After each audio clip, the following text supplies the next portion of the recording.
This is a lecture for week 3 of Adler Graduate School course number 771, Creating and Assessing the Therapeutic Alliance. The topic for this lecture is the construct of bond in the therapeutic relationship. First, I will go over the items of the bond subscale of the Working Alliance inventory. You have read the manual for the observer form of this assessment instrument for this unit, and you are going to use an adaptation of this measure in a self-assessment exercise in the next segment of this course. After reviewing the items from the bond subscale, I'm going to discuss some highlights of the individual psychology and general psychotherapy literature on bond in the therapeutic relationship.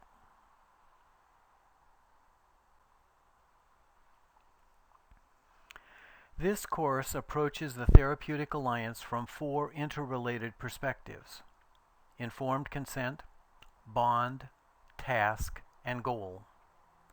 The focus of this lecture is on bond. There is a lecture on the course page that describes the Working Alliance inventory in detail. There are 36 items of this inventory, 12 for each of the 3 subscales: bond, task, and goal.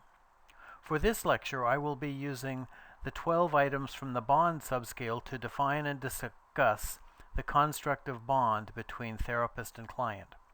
Next, I will look at some of the literature in individual psychology and the literature of psychotherapy to enhance our understanding of the construct of bond in therapeutic relationship.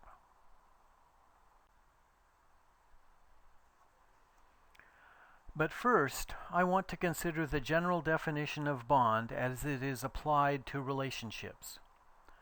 To bond with another person is to join with them and establish relationship based on shared feelings, interests, or experiences. The bond between people is a force or a feeling that unites them, a common emotion or interest. In law, a bond is a deed by which a person is committed to make payment to another. This is particularly interesting in light of our discussion of informed consent last week. Bond also implies the ability of 2 objects to stick to each other. Bonds are also physical restraints used to hold someone or something prisoner, especially ropes or chains.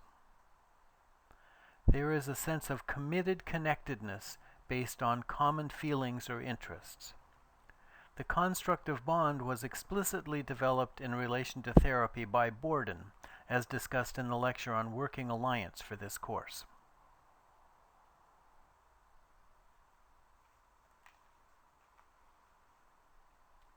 Here are 4 items from the therapist form of the Working Alliance inventory.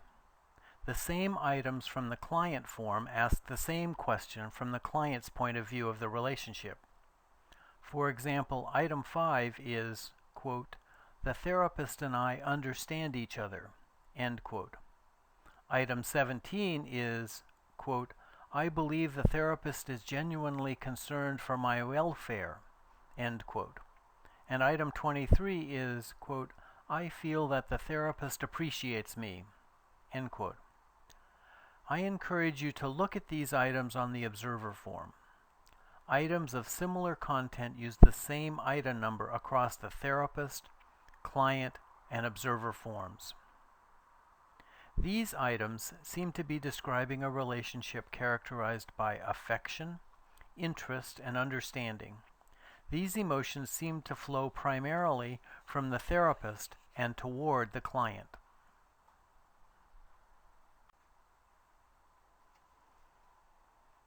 These items focus on the respectful, accepting, and trusting aspects of the relationship. Respect is a core concept of individual psychology, which emphasizes mutual respect. That is, the need for respect to flow in both directions in a relationship. This type of relationship is characterized by a due respect for the feelings, wishes, rights, or traditions of each other.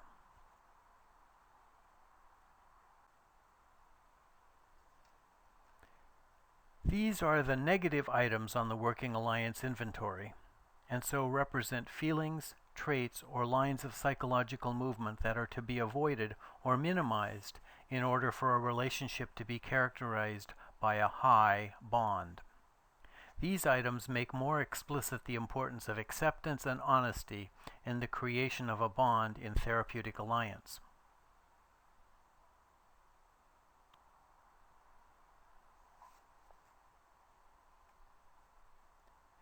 Here are 3 quotes from Alfred Adler from the Ansbacher's book, Individual Psychology of Alfred Adler.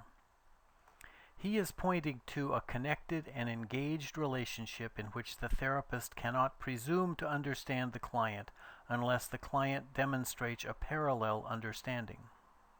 To me, this implies that any conceptualization that the therapist arrives at about the client is only a hypothesis until it is validated by the client.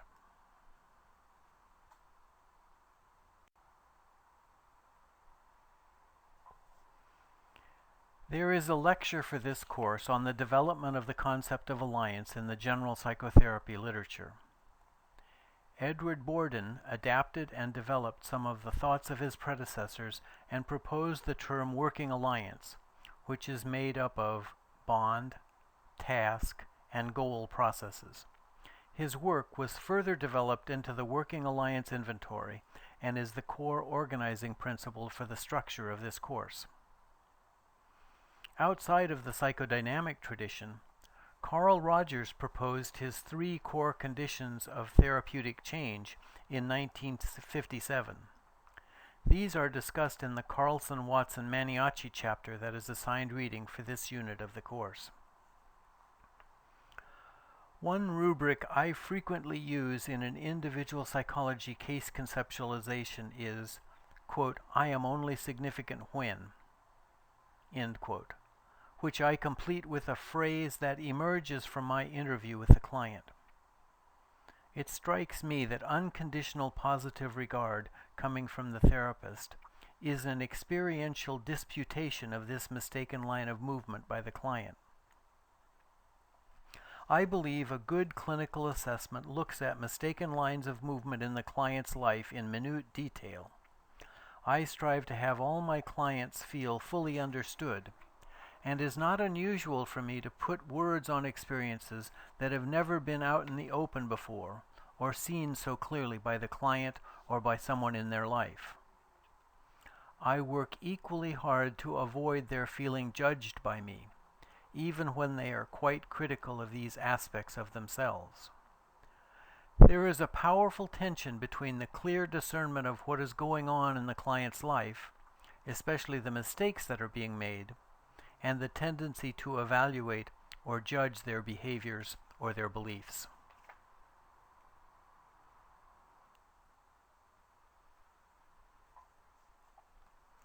As a part of the American Psychological Association's Division of Psychotherapy and Division of Clinical Psychology Joint Task Force on Evidence-Based Therapy Relationships that is described in a different lecture for this course, Elliott, Bohart, Watson, and Greenberg identified 57 studies that used a measure of therapist empathy to predict treatment outcome.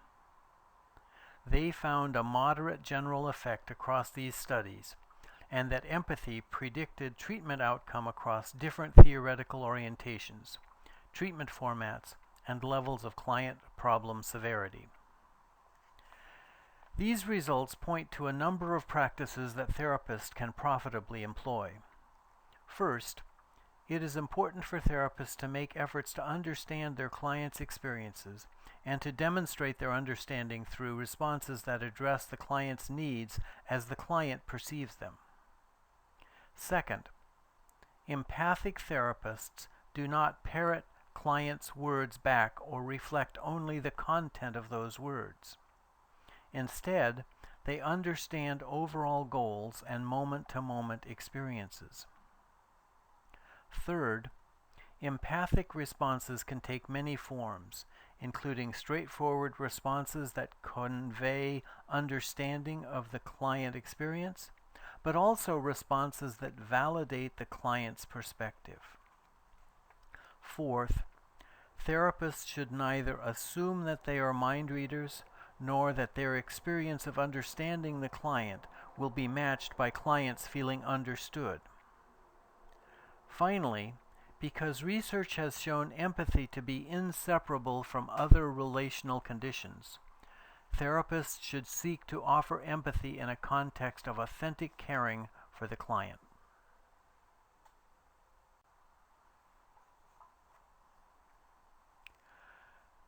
The Joint Task Force on Evidence-Based Therapy Relationships also included a meta-analysis of 18 studies of the relationship between therapist positive regard and treatment outcome. Across these studies, there was also a moderate size, suggesting that positive regard appears to be a significant but not exhaustive part of the process-outcome equation. These findings led the authors to suggest these recommendations for therapists. First, therapists' provision of positive regard is strongly indicated in practice. At a minimum, it sets the stage for other beneficial treatment methods. Second, positive regard may be especially useful in situations wherein a non-minority therapist is working with a racial or ethnic minority client. Third, therapists should ensure that their positive feelings towards their clients are communicated to them. For many, if not most clients, the conviction that, quote, "my therapist really cares about me," end quote, likely serves a critical function, especially in times of stress. Fourth, therapists can monitor their expressed level of positive regard and adjust it as a function of the needs of particular clients and specific clinical situations.